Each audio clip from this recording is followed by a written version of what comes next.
Hello बच्चा party, कैसे हो?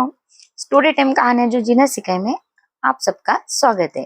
तो आज सुनेंगे हम बहुत ही इंटरेस्टिंग मनोरंजक कहानी। तो अभी चल रहा है गणगौर।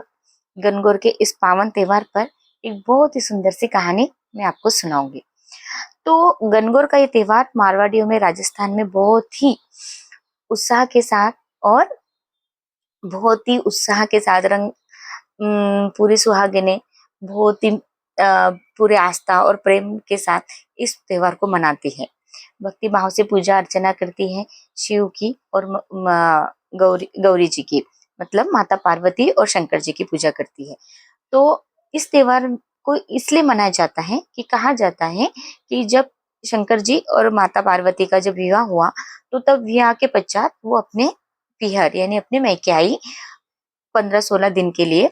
और वहां पे जब मैया वहां पे थी तो जब कोई भी लड़की अपने मैके में होती है तो पूरे दिन ही उत्साह उमंग होता है।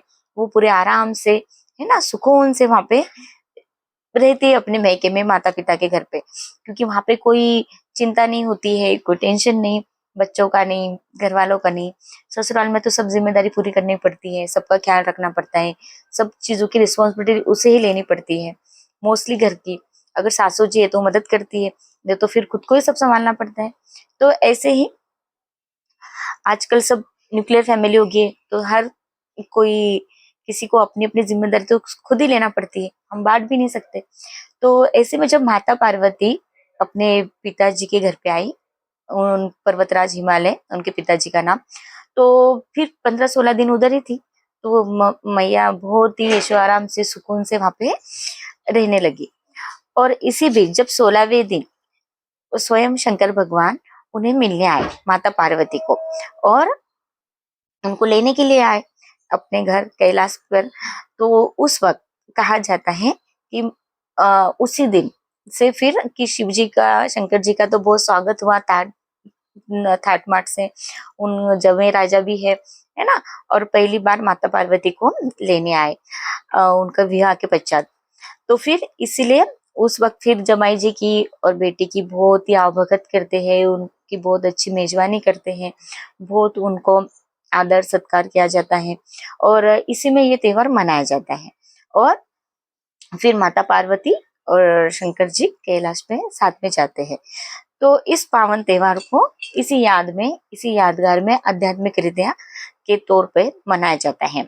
सुहागने सज धज के मैया गौरी और शिव जी की पूजा करती है ना, उन्हें गीत के साथ, भजन के साथ उनका उनको सुनाती है, मनोरंजन करती है। मतलब आध्यात्मिक भाव देखा जाए तो इसी माध्यम से सब एक दूसरे के साथ मिलते हैं, प्रेम पूर्वक रहते हैं, स्नेह बढ़ता है, प्रेम बढ़ता है एक दूसरे के लिए।